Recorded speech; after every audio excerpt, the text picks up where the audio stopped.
Good afternoon and welcome everyone to today's Indie Business Radio Show. I'm your host, Donna Maria, the Chief Executive Entity, and today is Monday, March the 19th. I'm real excited that you decided to take time from your busy schedule to join us today. Before we get started, I want you to know that today's show is sponsored by something that I'm very excited about, and that is the third annual Indie Business Conference. It's going to be held this year on August 16th, 17th, and 18th in beautiful Charlotte, North Carolina at the DoubleTree Suites and Guest Inn. I hope that you'll join us. Visit indiebusinessconference.com for more information and to register. Well, I am really excited about today's show. I have got someone that I have been watching quite a bit lately on television. His name is James Ray. And one thing stood out about him, and that is that he says that balance is bogus. And I want to talk with him about that today. But before I get to that, let me tell you just a little bit about him. James Ray recently has been featured on the Oprah Winfrey Show, Larry King Live, the CBS News Early Show, the Today Show, and Fox News Radio, among other places. He says that true happiness is not about balance. It's about harmony. Balance is bogus, says James Arthur Ray, and he is today's guest, and he's going to share with us a little bit more detail about his philosophy on success and how those of us as small business owners can adapt some of the principles that he espouses into our everyday lives to achieve some of this success. Welcome to the show, James. Thank you, Donna Maria. It's good to be here. Thanks for having me. Well, you're welcome. It's really, really exciting to have you. Now, I want to ask just kind of a broad question to get started. You can't really turn on the TV or the radio today without hearing about what it takes to be successful. Can you share with us kind of your take, not only on what your answer to that question is, James, but why do you think that today that topic just seems to be so prolific? It's all over the place. We can't get away from it, yet it's really nothing new, is it? It's really not. You know, I think the reason that it's so popular, as you state, is because every single one of us is hardwired to become more.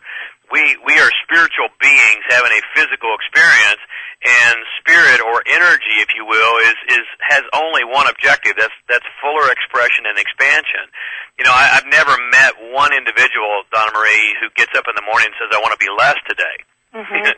You know, everyone wants to be more. And so consequently, we're always looking for the answers, for the insights, those type of things that can help us to achieve those in a more efficient and rapid fashion. And what do you think? Do you think there's anything special about society today that seems to have caused this kind of discussion to take root and sort of spread like wildfire? I mean, I don't think it's anything new, as you said, but I got to tell you, it just seems to be everywhere. Everyone seems to have a philosophy on it. Is there something going on today that makes it more attractive to people to be interested in this? Well, how mystical do you want to be? How mystical do you want to get today? I believe, you know, I've studied everything from all the great spiritual philosophies, psychology, quantum physics, and business philosophies as well, which kind of means I'm eclectic, you know.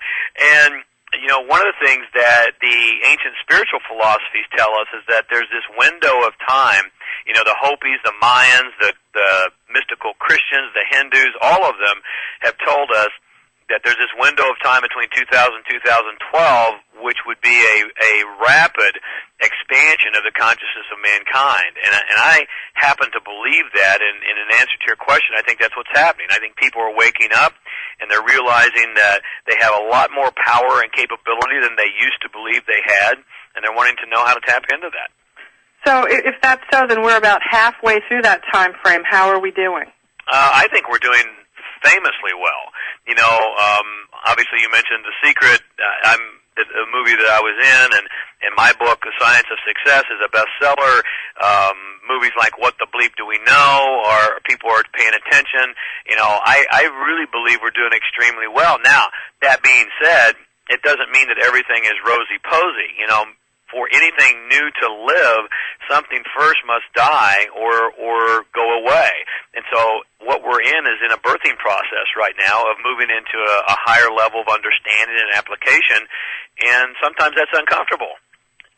And in business, most of the listeners to this show are small business owners. What would you say about that? I mean, what is it that has to die in order for small business owners to be able to adapt these kinds of principles into their lifestyles to maximize their chances of success in business? Well, I love to be really practical as well. And, one of the things that has to die as a small business owner is the idea that I have to do everything myself and I can't entrust others to do that for me. We tend to get into business because we're good at something and we like it. And we are technicians. But what we have to quickly learn to do is to become business owners and visionaries. And the businesses that have leaders of that nature are the ones that absolutely thrive, and the ones who just won't let go and continue to be technicians and do what they do versus build the business are ones that get stuck and don't move forward. So I think that's, in answer to your question, that's the single most important thing for a small business owner to do, is to change the mindset of working in the business and start working on the business. And so delegation kind of in a broad way is what you're talking about? Well, delegation, but also beginning to attract, define clearly. I'm running a multi-million-dollar business, and I'm on the road over 200 days a year. I mean, that's a challenge. And yet, one of the reasons that I believe I've been able to do that, besides the metaphysical and spiritual teachings that I teach, is the very practical things that I've done as well. I mean, I sat down years ago when it was me and one assistant was my company. And I designed an organizational chart as a big company, and I put all these different positions into play, and I put different names, and most of the organizational chart had my name on it, quite frankly, at the time. But I was already planning to move to a higher level, and I realized that I had to work on my business, even back when the results weren't looking that stellar. Well, let's go back there for a little bit, James. Tell us a little bit about who you are and how your business came into existence. You must have been a smaller business owner at one time. What sorts of things did you do early on besides what you just talked about? Tell us a little bit about your story. Well, I was a really weird kid by normal measurements. My father was a man's man, and I was kind of a wimp's wimp, really introverted, skinny, scrawny, insecure, and so that was a very painful childhood, and yet it really was a great gift because it drove me to my inner world. While most of my friends were out going to dances and movies and having dates, I was home studying. There's never been a time, Donna Marie, in my life where I can remember anything more important to me than to understand the laws of the universe and how they apply to every single area. And so, when you say you were studying, you weren't just reading your math books and your civic books that your teachers were giving you. Is that what you're saying? You were reading other types of things? Right. In fact, I was a marginal student in school. I really never did that well in school because I was an entrepreneur at heart from the get-go. I wanted to get out and do something. And so the things that I was studying were all the great philosophies, the psychologies, the quantum physics, all the spiritual traditions, and really attempting to understand the laws of the universe and how the mind works and what drives our behavior. And what was your first business? My very first business ever was selling grit newspaper on the corner when I was 6 years old at the grocery store, and I would stand out there for days. And then I was shoveling snow also. I mean, I have always been industrious. From the time I was small, that was just ingrained in me. And it was nothing that my parents said you had to get out and do this. I just did it. And were your parents business owners or entrepreneurs as well? No, they weren't. My mother was a stay-at-home mom when I was small. My dad was a Protestant minister. And so he kind of groomed me to go into the ministry, which was really interesting. And I was the good kid, again, very insecure, introverted, never going to talk back to my parents. And if they, he told me what to do, and I said, okay. And then when I got into my time to go to school, into college, I was actually admitted to Oral Roberts University, and I was going to study theology. And in the meantime, I've been studying all the great wisdoms. I started studying Buddhism when I was 18 years old, which was kind of weird, in the household of a Protestant minister. And I decided, no, I'm not going to follow that path. I'm going to go into business. And so I studied business in school, and then that didn't work well for me, and then I ended up in behavioral sciences, and that's really where I found my love, is how does the human being behave, and why do they behave?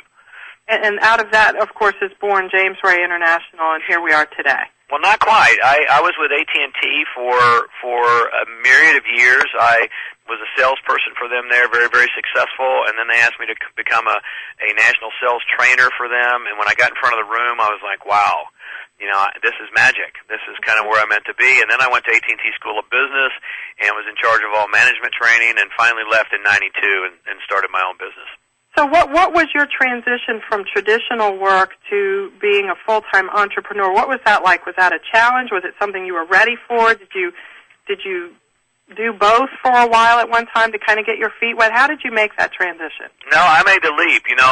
Back in when I left AT&T, they came up. They were going through this massive downsizing, which we've all probably remember and heard of, and attempting to cut back on headcount. And so they came out with this 2-year leave program where you could be guaranteed a job back. They'd pay your insurance while you were gone, and they'd pay for your additional schooling if you wanted to do that. So I thought, well, here's an opportunity, and I have a safety net. So I signed up to do that. I was going to go for 2 years. In the meantime, I landed a contract with a subsidiary of AT&T, which was a multiple six-figure contract, and for me at the time, that was really healthy. And one of the rules, though, of this hiatus was that you can't work with any subsidiaries of AT&T, and so I had a choice to make. I either take the contract or I don't, and if I don't take it, then I can take my leave and get my safety net. If I take it, then I can't. And so I really dug down deep inside, Donna Maria, and I said, you know what? I don't want to come back. I know what I'm called to do, and so I'm going to just quit being a chicken and jump out here and make it happen. And I went in and resigned, and they were really shocked, very shocked. But I haven't looked back since. And in answer to your question, was it difficult? Yes, I've teetered on bankruptcy twice since '92, and I mean really, really teetered. I was living on faith sandwiches and Vision cookies for a long time and playing what I call entrepreneurial solitaire. You heard of that one? I have now. Entrepreneurial solitaire is where you take all the credit cards that you have and you throw them out on the bed and try to figure out which one has a balance left on them. My. Yeah, because I didn't get any small business loans, never did. I was always self-funded. When I started my own business, I had $16,000 in savings because I had squandered a lot of my earnings, and I figured out that if I lived very, very, very, very frugal, I could make it for just under 4 months with no work. And so, yeah, I had some very challenging times, but it was some of my best times, too, because I learned a lot. Well, I want to thank you for sharing that about your background, because so often we hear about people who become successful and we hear about their $1-million businesses and the principles that they apply into their lives today and how they help others, but we don't get a lot of insight into what you're talking about, the entrepreneurial solitaire. And it's, there's something comforting for us as newer small business owners to kind of see, I'm not alone and it can be done. And so I appreciate you sharing that. When we come back from our first break, we're going to talk to James in more depth about how those experiences brought him to where he is today. Why is balance bogus? What is it about harmony that can contribute to our success? And we're going to talk to him about what he calls the 7 super laws. This is Indie Business Radio. We'll be right back.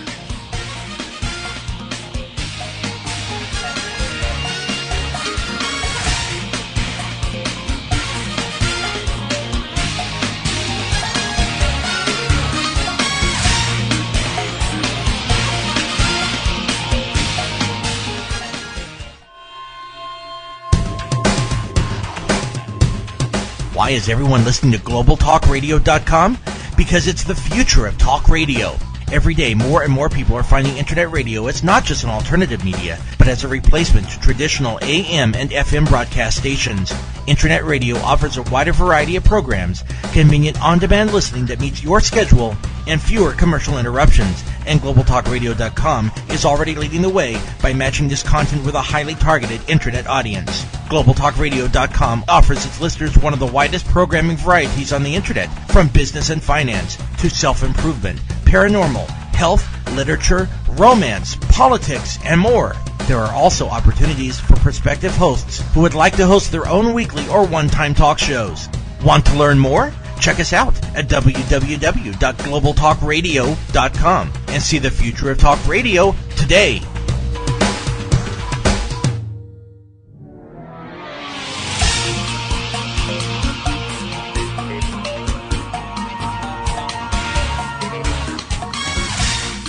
Welcome back to Indie Business Radio, everyone. We are here this afternoon with James Ray, and he is sharing with us some of his dynamic thoughts on the topics of balance and just generally being successful in life. James is on a variety of television shows and radio shows lately, and we're very excited to have him here with us today.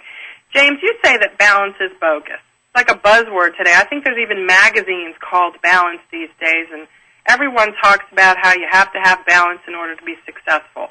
And one of the things that stood out to me about you is that sentence, balance is bogus. Tell us about why balance is bogus. Why don't we need balance in order to be successful in our lives? It's kind of provocative, isn't it? Well, it is, and I'm sure it's meant to be that way. But, I'm a mom. I have 2 small children. I'm married. I have a business. I have parents who are aging. When I think about balance, I kind of go, gee, I'd like to have some of that. I don't really have that much, but here's the thing, Donna Marie. No one does.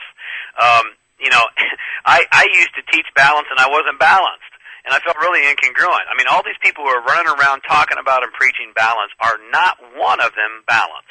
They're not. I don't see exactly how they could be, but what do you say about that? Do you have an alternative to that? Because chaos is obviously not acceptable either, right? Right. Well, here's the thing, and I'll give you a good visual if you'll follow with me. If you can imagine, the old type of scales that had 2 plates on either side, and they're attached in the middle, they've got chains on them, you can visualize that, right? Yes. If you can imagine that scale in perfect balance, what's happening? Nothing's moving. Nothing. You see, in perfect balance, nothing happens. There's no dynamics, there's no vitality, there's no life. That's not realistic.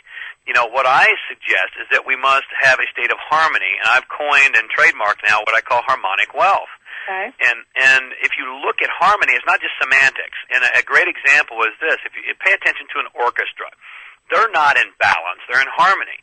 Sometimes they're leading with the brass, sometimes it's the woodwind, sometimes it's the bass guitar, sometimes it's the drums, but they all come together from this diverse perspective to intertwine and weave this magical tapestry called the music. Mm-hmm. Well, that's like life. It's never going to be in balance. People say, oh, James, I want to be perfectly balanced. No, you don't. You really don't. The only people who are perfectly balanced are 6 feet under.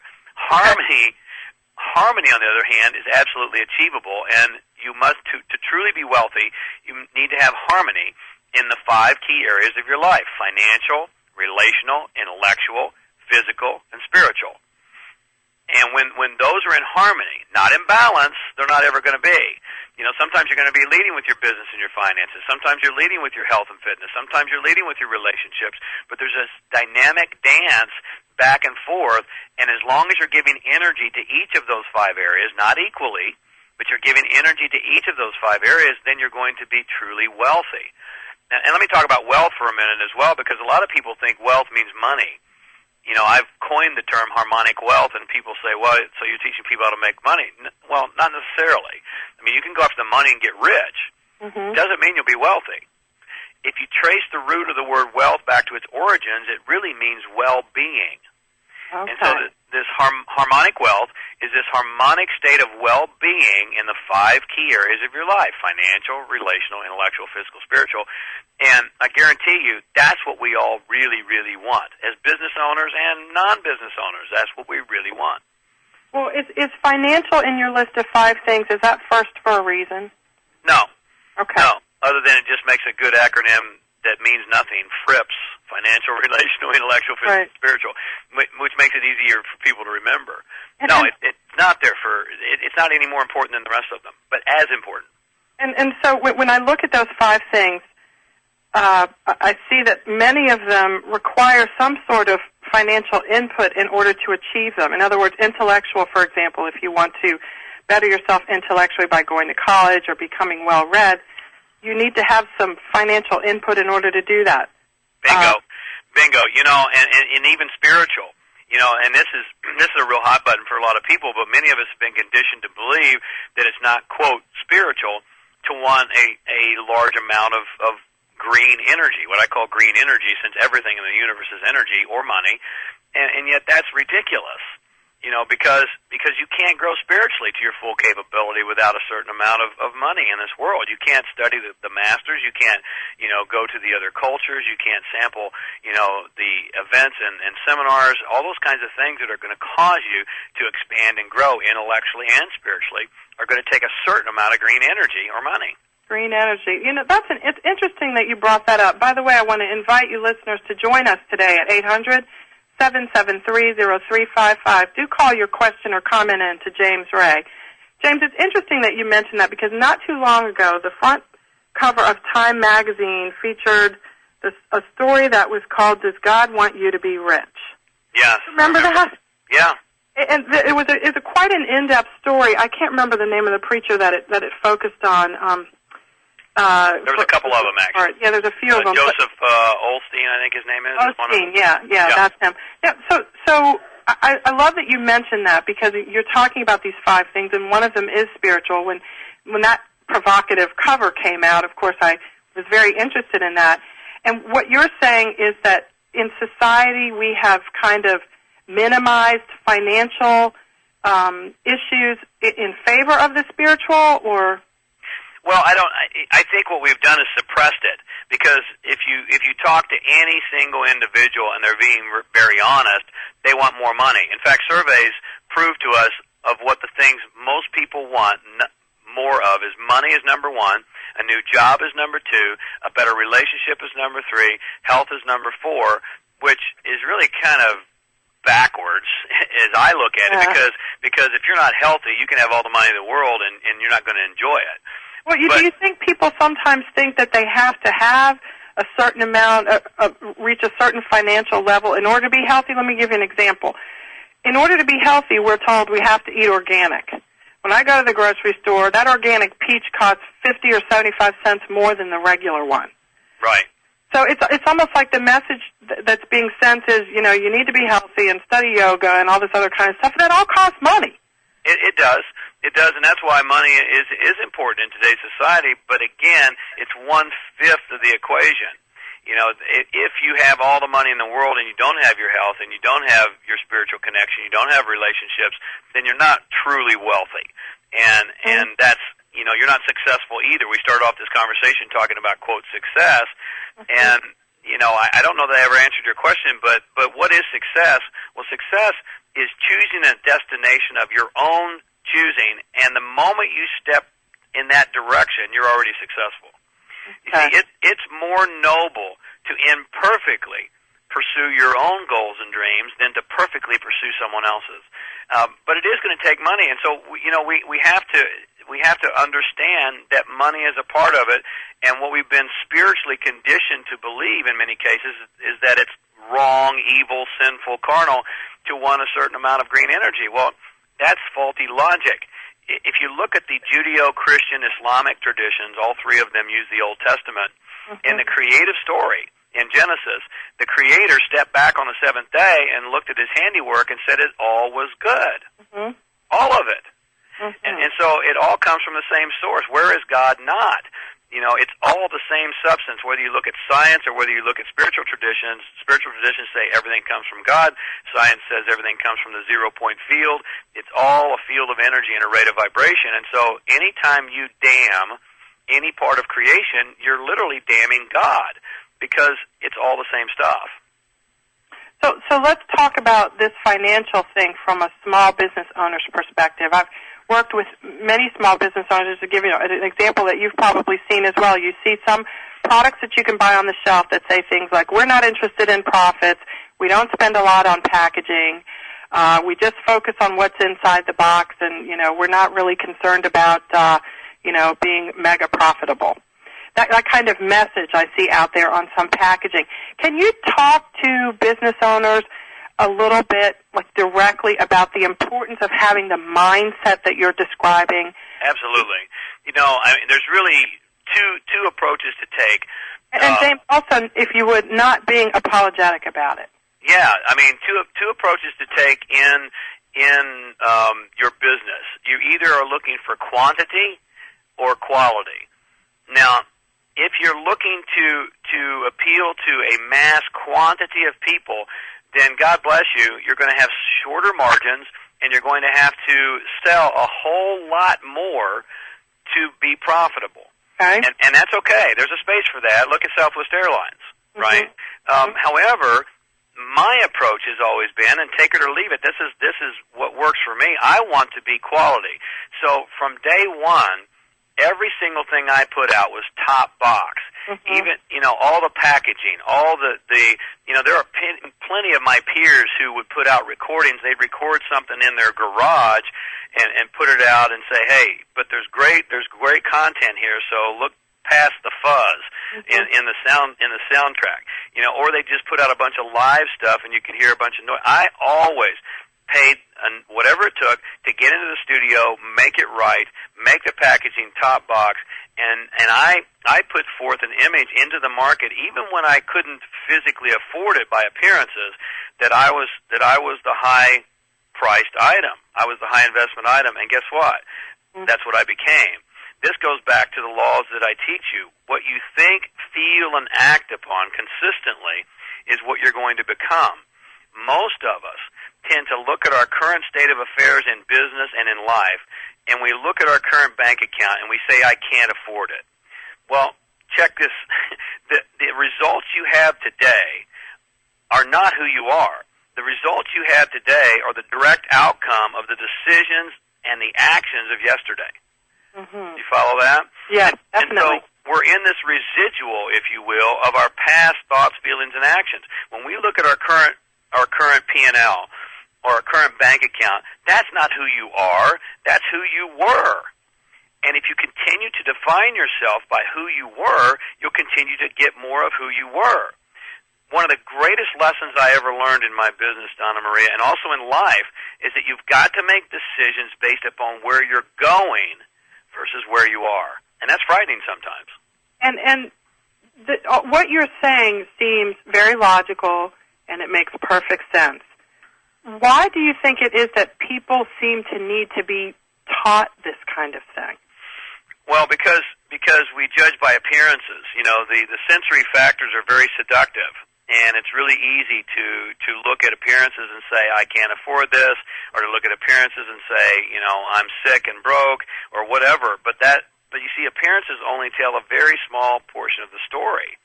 And so even when you teach these things, it's the most courageous thing and sometimes the most difficult thing to do is to turn away from current appearances and make decisions based upon where you choose to head, where you're going versus where you are. If you don't do that, you will never get anywhere other than where you're currently existing.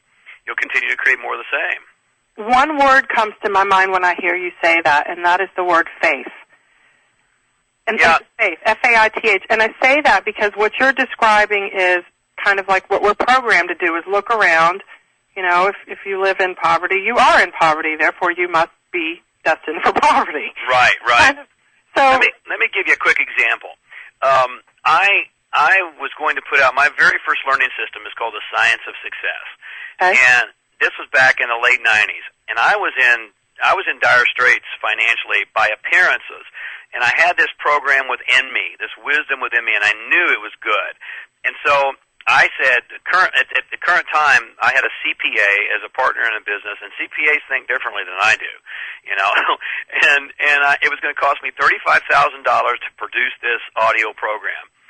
We looked at the current bank account, and she goes, hey, we don't have the money. It's just not there. And I said, get me in the studio, get an artist hired, get it in production. She said, where are we going to get the money? I said, from wherever it is. And she wanted to throttle me. But I knew. Well, I went into the studio. I got the artist production. It was going to cost $35K, and the bill was coming due in just a little over 30 days. I had no physical references that this was going to happen for me, but I know what I know when I know. It was just a couple of weeks after that I got a phone call from Don Lobby, who's the CEO of Century 21 Canada. He asked me if I would be willing to come up and speak at the annual sales kickoffs for the entire country of Canada. I booked it. I went up there to Canada, and I had not yet finished the program, but I created a mock-up with my artwork, and I stood in front of the room, and I said, this is the best program you'll ever have in your entire life. If you want to be successful, you've got to have it.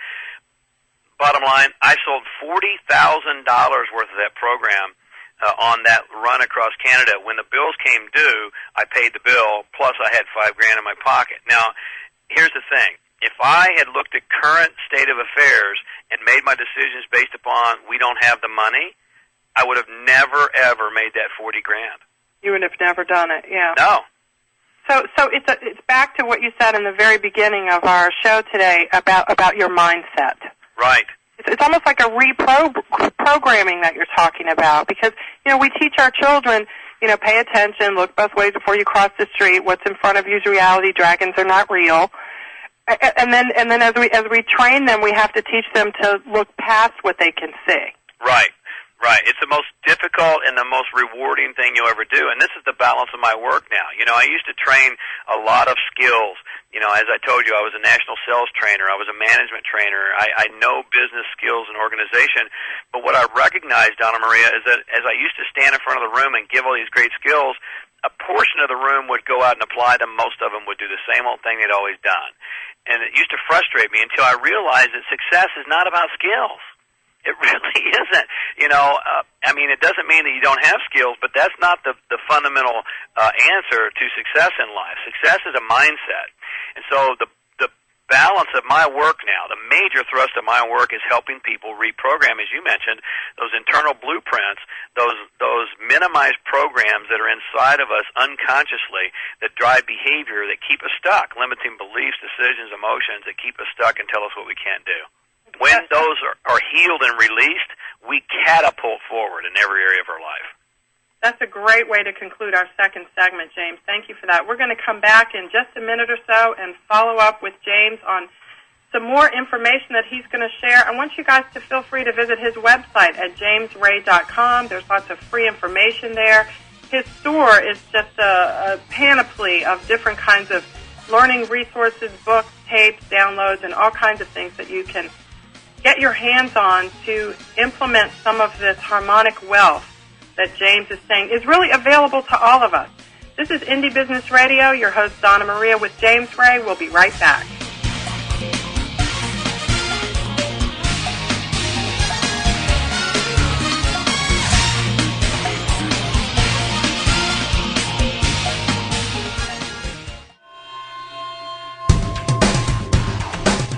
Want to stay on top of what's new in the radio industry? Sign up for a free subscription to the Future of Talk Radio, available exclusively to listeners of globaltalkradio.com, and find out what's new in the world of online radio. Listeners can find out about new shows and special guests. People with something special to offer can find out how to become a guest and how to prepare for an interview. And prospective hosts will find a valuable resource for everything from planning the new program to selecting topics and guests, recouping expenses by selling advertising, and more. Sign up today for your free subscription to the Future of Talk Radio by visiting www.globaltalkradio.com and learn about the future of talk radio today.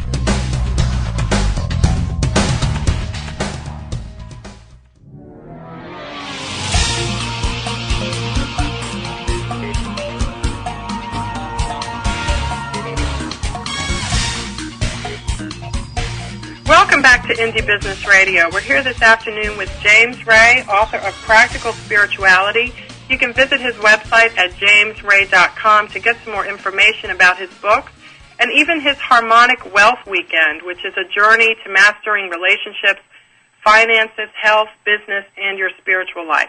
And James, those are the 5 areas of our lives that you say must be in harmony, quote unquote, in order for us to experience the maximum amount of our lives. Is that right? That's correct. Because, and they're all very, very synergistic. Michael Dell, as business owners, we've all heard of him, right? Yes. When he was interviewed and asked about why he was so successful with Dell, he in that interview stated, one of the things that's been the key to my success is that I've always taken time for myself, which I thought was just profound, because as business owners, particularly, going back to what we were talking about earlier, if we're small business owners and we're caught up in being the technician, we often neglect ourselves, and then we're going to break. We've all heard the stories of the person who's making loads of money and has a heart attack, right? Or his or her relationship is on the rocks. And so all of those things are so important. You know, your level of health and fitness affects your performance in your work. It absolutely does. Your relationships are affected by your money. They absolutely are. I mean, the number one cause of disconnection arguments in relationships is money. So, none of those things operate in a vacuum. So James, tell me, what do you say to a person who is a small business owner? They've got maybe a couple of kids to kind of balance. They maybe even have a full-time job they're trying to transition from, and all 5 areas of their lives in those areas that you mentioned are just, you know, I won't say a disaster area, but, you know, it's just frustrating. Maybe they've gotten to the point where, you know, all just seems to be, you know, lost, and whatever James Ray's talking about sounds great, but that's for other people. What do you say to someone who's gotten to that point in their lives? Because there are so many people who have. Yes. Well, I would say sit down right now and list out the 5 pillars that I'm speaking of: financial, relational, intellectual, physical, spiritual. And then very specifically write down 2 to 3 things that you choose to accomplish in each of those areas. Now, recognizing that some of them might be a quantum leap from where you are now, and that's okay. You don't have to do it immediately. What you must do, you know, quantum physics tells us that we bring into our life that which we place our consistent attention upon. And so if we are consistently keeping our attention upon those 2 to 3 things in those 5 areas, and more specifically, once you get 2 to 3 things, even narrow it down to 1 in each of the 5 areas. And, you know, my Harmonic Wealth Weekend, that's a process I take people through and get them to choose the 5 white-hot passions that they have in their life in each of those areas. And then what can I do today to begin moving in that direction? Not to quantum leap there perfectly all at once, because that's not going to happen. But what can I do today? You know, maybe I can take a walk with my kids and my family and get some exercise and build relationships simultaneously instead of sitting in front of a plug-in drug. Right. I heard someone once say success flows where your activity goes. Yeah. Well, I say energy flows where attention goes. Okay. And, you know, in an energetic universe, which is a similar concept, in an energetic universe, wherever you place your attention is where you're putting your energy. Mm-hmm. So much of what we hear sounds so sort of, you know, the universe somewhere, just focus and, you know, close your eyes and, you know, tap your heels 3 times and it will happen. What you're describing is it's really more involved in that. Roll up your sleeves and be responsible for what you're doing. Absolutely. You know, because I've been in The Secret, I'm pretty recognizable now, and as I'm trotting around the globe, people run up to me and they say things like, "Oh my God, James Ray, I saw you in The Secret, and you know, I'm sitting in my living room and I'm just visualizing my millions coming into my lap." Well, let's you know what? About that because they'll come take your furniture away if that's what you do. I mean, again, that's why I'm very passionate about putting forth the message of what I call 3 for 3. Your thoughts, your feelings, and your actions all must be in alignment and all must be firing for you to create what you desire and deserve. If you're not, you look at anyone who's not getting what they desire and deserve, they're missing one of those components. They might be thinking real positively and feeling real good, but they're sitting on their duff. Nothing's going to happen. You know, or maybe they're really busy. They're running as a small business owner, working, you know, 14-hour, 16-hour days, busy, and they're thinking pretty positively about their business, but inside they're feeling exhausted. They're feeling unworthy. They're feeling incapable. Then they're not going to get what they deserve. You've got to have 3 for 3, and when you have those, your thoughts, feelings, and actions all in alignment, then you're going to create anything, and you really can. So we were talking about people with all that activity. I know one of the summaries I saw at your website said something like, "If you're running the rat race, you're still a rat." Right. Exactly. Exactly.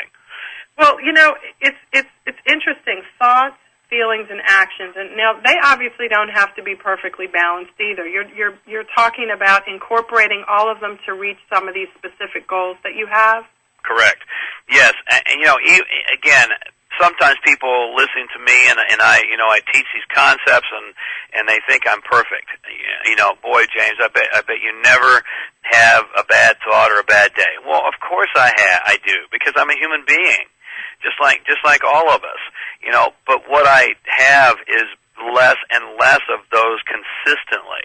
And so it's your consistent thoughts, feelings, and actions. It's the major quantity or bulk of your thoughts, feelings, and actions that are going to come into your business and into your life, into your relationships, into your health. Every single one of us is going to temporarily have a thought that's off the mark or a feeling that's off the mark. It's just like we're going to make mistakes in the physical world that are off the mark. And yet, that's okay as long as we adjust quickly. And the more we adjust quickly, then we start to condition new thoughts, new feelings, new habits of action, and those become the norm. And how do you do that, James, when you're having, let's say you're having a bad business week or a bad business month or whatever, I'm trying to think of what a lot of our listeners may be experiencing, or even myself personally. I may pour my heart and soul for hours and weeks on end into perfecting the perfect whatever it is I'm getting ready to introduce. I introduce it, and then no one's interested. That happens no matter what business you're in, no matter what product it is that you're trying to interest people in. What do you do when you have, the book's not selling the way you want it to, nobody's visiting the website like they should? What in your mind may be different from what other people may be thinking when they experience that? Well, I'm glad you brought that up, Donna Maria, because let me tell you, I've probably had more rejection in my life than I've had acceptance. And if you're unwilling to experience rejection, you'll never, ever reach your potential. You just won't. And so what I practice, I told you I was teetering on bankruptcy twice, just, because I wanted to make sure I could do it twice, I guess. I don't know. But congratulations. Yeah, no kidding. I guess I was a slow learner, but in those moments, and this is going to sound, to some individuals, it's going to sound a little airy-fairy, but I guarantee you, believe me, this works from my own experience. Gratitude is the most powerful, magnetic, creative force in the universe. And the reason is because for you to be grateful, when I was teetering, when I was on vision sandwiches and faith cookies and playing, entrepreneurial solitaire, I disciplined myself every morning to get up and to say thank you and to run through my whole list of all the things I was grateful for and all the things that were wonderful in my life. Now, that's tough sometimes when you don't know if you're going to pay your bills and if you think you're going to get evicted from your home. And yet there's always something. Energy flows where attention goes. And so there was mornings where I get up and I go, all right, what am I grateful for today? And my first response was nothing. It all sucks. And then I go, okay, well, what could I be grateful for if I really, really wanted to be grateful for? Okay, I'm alive. That's an easy one. I'm standing. My legs are strong. My parents are alive, and I have a great relationship with them. And then all of a sudden you start building momentum.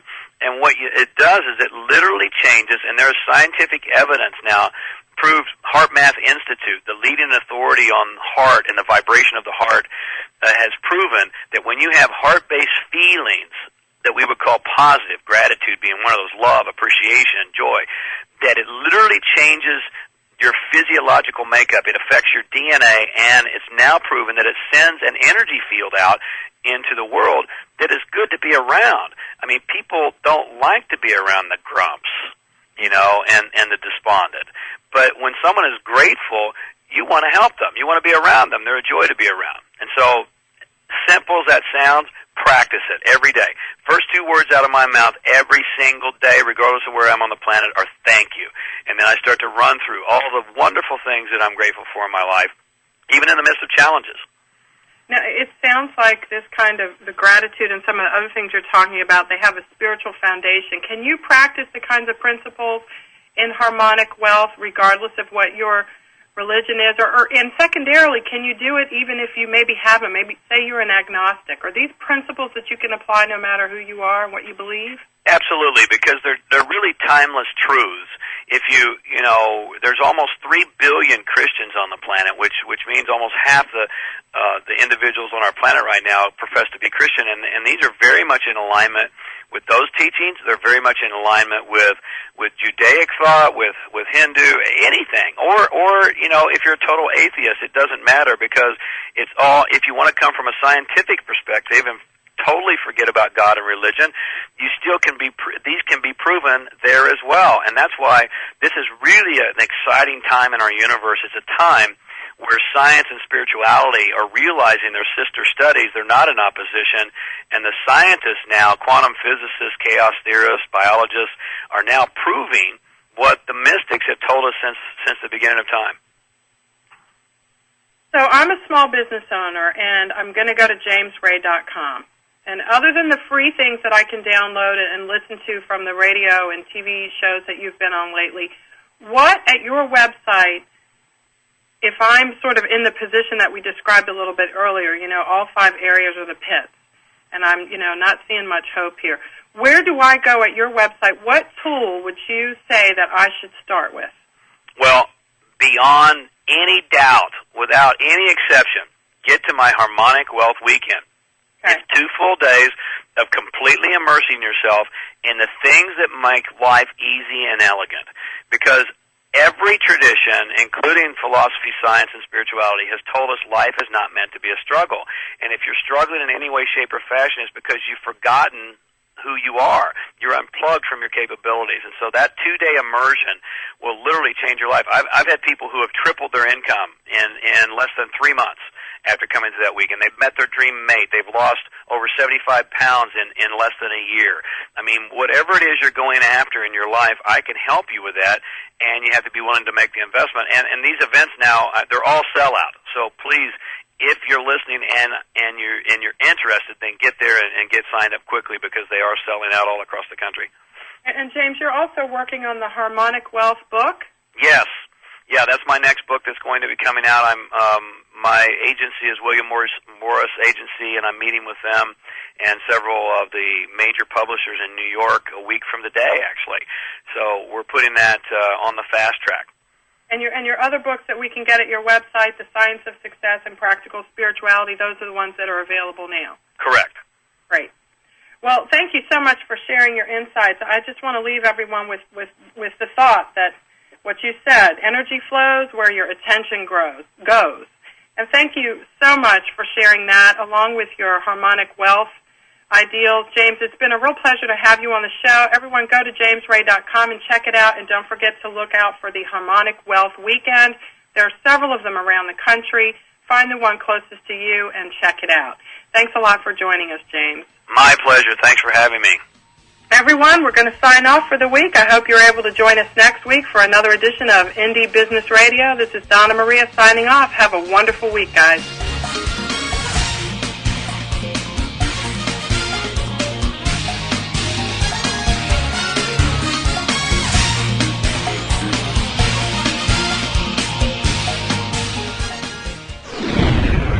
You're listening to GlobalTalkRadio.com.